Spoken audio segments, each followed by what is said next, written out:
नन्हे खरगोश का उपाय। एक जंगल में एक शेर रहा करता था।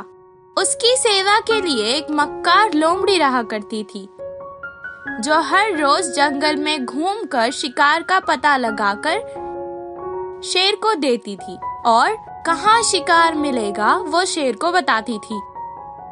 और जब भी वो शिकार के लिए निकलती थी तो कोई भी छोटे जानवर का पीछा करके उसका शिकार करने की कोशिश करती थी। अगर शिकार करने में नाकाम हो जाती तो वो शेर को आवाज देकर उसे वहाँ बुला लेती। शेर वहाँ चुपचाप आता और लोमड़ी के बताए शिकार को मारकर उसका अच्छा ताजा मांस खा लेता और बचा कुचा लोमड़ी को दे देता। उससे जंगल के सभी जानवर बहुत परेशान थे और अकेले फिरने के लिए हमेशा डरते थे। एक दिन वो सब एक जगह जमा हुए और अपने आप को उस मक्कार लोमड़ी से बचाने का तरीका सोचने लगे।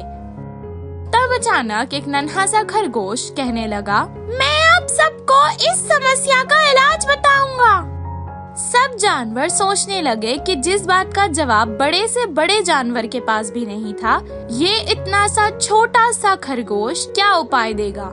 वो सब इतने मजबूर थे कि उसकी बात सुनने के लिए तैयार हो गए। अगले दिन खरगोश लोमड़ी से मिला और लोमड़ी से कहने लगा, दोस्त, मुझे एक तालाब के बारे में पता है जिसमें बहुत बड़ी बड़ी मछलियाँ रहा करती हैं। वो तुम्हें और तुम्हारे शेर दोस्त को आसानी से बिना शिकार करे मिल जाएगी और वो इतनी सारी है कि जब चाहे तब खा सकते हो और वो सब कभी खत्म नहीं होगी। इतनी मेहनत से तुम सारा जंगल ढूंढकर भाग दौड़ करके शिकार करते हो, उसकी भी अब जरूरत नहीं पड़ेगी। ये सुनकर मक्कार लोमड़ी कहने लगी, तुम इतने ज्यादा अच्छे क्यों हो रहे हो मेरे साथ? तुम तो मांस नहीं खाते, फिर इस बात से तुम्हारा क्या लेना देना? तब खरगोश ने कहा, आप जैसे अच्छे दोस्त अगर मिल जाए तो हम शाकाहारी जानवर फल पत्ते खाकर आराम से रह सकते हैं और अभी आप आराम से मांस खा सकते हो। इसके अलावा और कोई बात नहीं है। वो बहुत नरमी से उससे कहने लगा, अगर वहाँ अच्छे और बड़े मछलियाँ नहीं मिले तो देखना, पहले मैं तुम्हें ही खा जाऊंगा। खरगोश ने जवाब दिया, ठीक है दोस्त, अगर तुम्हें वहाँ मछलियाँ नहीं मिलेगी तो तुम मुझे खा सकते हो, मैं बुरा नहीं मानूंगा। लोमड़ी तुरंत शेर के पास गई और उससे सब कुछ सुनाने लगी। तब शेर ने जवाब दिया, हाँ, ये सच बात है। हम इतने सालों से जानवरों का मांस खाते आ रहे हैं, अब शायद बदलने के लिए मछली का मांस खाकर देखते हैं।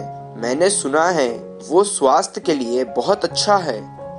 वो दोनों तालाब पर आ गए। तालाब में मछलियाँ तो नहीं थी, पर बहुत बड़े बड़े मगरमच्छ थे। लोमड़ी मछली ढूंढने के लिए जैसे ही पानी में उतरी, एक बड़ा सा मगरमच्छ ने उसके पैर पकड़ लिया। तुरंत वो जोर जोर से चिल्लाने लगी। शायद लोमड़ी को बहुत बड़ी मछली मिली होगी, इसलिए तो वो इतना जोर से चिल्ला रही है।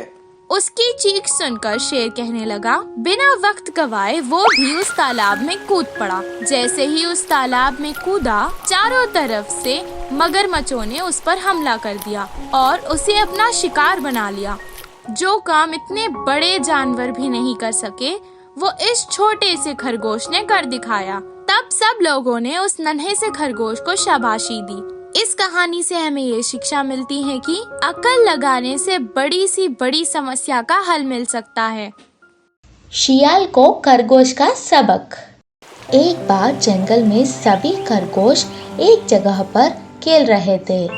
तभी वहाँ से एक शियाल गुजर रही थी और उन खरगोशों को देखकर शियाल को उन्हें खाने का मन हुआ। धीरे से उनके पास जाकर कहा, खरगोश के बच्चे, आप सभी तो बहुत खुश लग रहे हैं। जी हाँ, हम सब बहुत खुश हैं। एक खरगोश ने कहा, इससे भी बढ़िया खुशी की खबर आपके लिए लाया हूँ। बताऊँ क्या? शियाल ने कहा, जी हाँ, बताइए, जल्दी बताइए। कुछ नहीं, आपके जो राजा चांद है वो धरती पर ही है और यहाँ से उत्तर दिशा में जो तालाब है वहाँ पर आकर खेल रहे हैं। चांद से जिसको खेलना है वो मेरे साथ आ सकते हैं। जैसे ही शियाल ने ये बात कही, बेचारे खरगोश मैं करके सभी आगे आ जाते हैं। तब शियाल ने कहा, देखो वह तालाब यहाँ से बहुत दूर है, मैं बहुत बूढ़ी हो चुकी हूँ, सभी को एक ही बार पीठ में बिठाकर नहीं ले जा सकती। एक काम करते हैं, मैं हर रोज एक खरगोश को यहाँ से वहाँ ले जाता हूँ, वहाँ जाकर आप करीब से चांद को देख सकेंगे और खेल सकेंगे। आखिरी दिन उस रास्ते से सभी वापस भी आ सकेंगे। फिर सारे खरगोश इसके लिए मंजूर हो गए। पहले दिन एक खरगोश शियाल की पीठ पर बैठकर सभी को विदाई करके चल दिया। शियाल की बदमाशी ना जानकर इसी तरह हर रोज एक खरगोश शियाल की शिकार बनते गया। फिर एक दिन एक पक्षी पेड़ पर बैठकर शियाल की चाल को समझ जाती है और यही बात जल्दी से उसकी दोस्त खरगोशों को जाकर बता देती है। तुम सभी लोग सुनो, वहाँ ना तालाब है ना ही चांद है। बदमाश शियाल आपको धोखा देके उसका भूख मिटा रही है। वो आपकी साथियों को खा चुका है, मैंने अपनी आंखों से देखा था। ये देखकर मुझे बहुत दर्द हुआ, इसीलिए मैं आप सभी को बता रही हूँ। ये सब सुनकर खरगोशों को बहुत गुस्सा आया। शियाल को सबक सिखाने के लिए सभी मिलकर ठान लिए। शियाल मामा जी, आज भी हम चलेंगे, मगर थोड़ी देर एक रस्सी खींचने का खेल खेलकर उसके बाद जाएंगे। वो खेल मुझे नहीं आती। कुछ नहीं शियाल मामा, हम सभी एक तरफ रस्सी खींचेंगे, दूसरी तरफ बहुत ताकतवर वाला आप खींचेंगे। जो पूरी ताकत लगाकर खींचेंगे वही जीतेंगे। ओह, अगर ऐसा है तो मैं ही जीतूंगी। ये कहकर शियाल खेल में उतरती है। खरगोश सारे एक तरफ और शियाल एक तरफ रस्सी को जोर से खींचते हैं। शियाल का जोर को देखकर सभी खरगोश एक बार जोर से खींचकर रस्सी छोड़ देते हैं। शियाल संतुलन खोकर पीछे कुएं में गिर जाती है। बदमाश शियाल मर जाने से सभी खरगोश मिलकर खुशियां मनाते हैं। इसीलिए कहते हैं, कोई शेर है तो कोई सवा शेर होते हैं। माँ का कहना ना मानने वाले बतख के बच्चे। एक छोटे से जंगल में एक नदी हुआ करती थी। नदी में एक बतख और उसके 2 बच्चे रहते थे। कभी कभी बच्चे माँ से दूर जाकर नदी में खेलते थे। हमेशा उनकी माँ उन्हें समझाया करती थी, बच्चों, तुम लोग मुझसे दूर मत जाया करो, पानी बहुत तेज है, कब कौन सा खतरा तुम पर आ जाए पता नहीं, कभी भी कहीं से भी दुश्मन आ सकते हैं, इस चीज का ध्यान रखना, समझ गए ना? किसी अनजान व्यक्ति से दोस्ती मत करना। माँ का कहना मानकर वो हमेशा सतर्क रहते थे। खेल कर वापस सुरक्षित आ जाया करते थे। एक दिन वो दोनों ने नदी के बीच एक दौड़ लगाई। एक बच्चा जहाँ पानी का बहाव कम था उस तरफ से तीरता हुआ जा रहा था, तो दूसरा बच्चा जहाँ पानी का बहाव ज्यादा था वहाँ से जल्दी पहुँचने के लिए जा रहा था।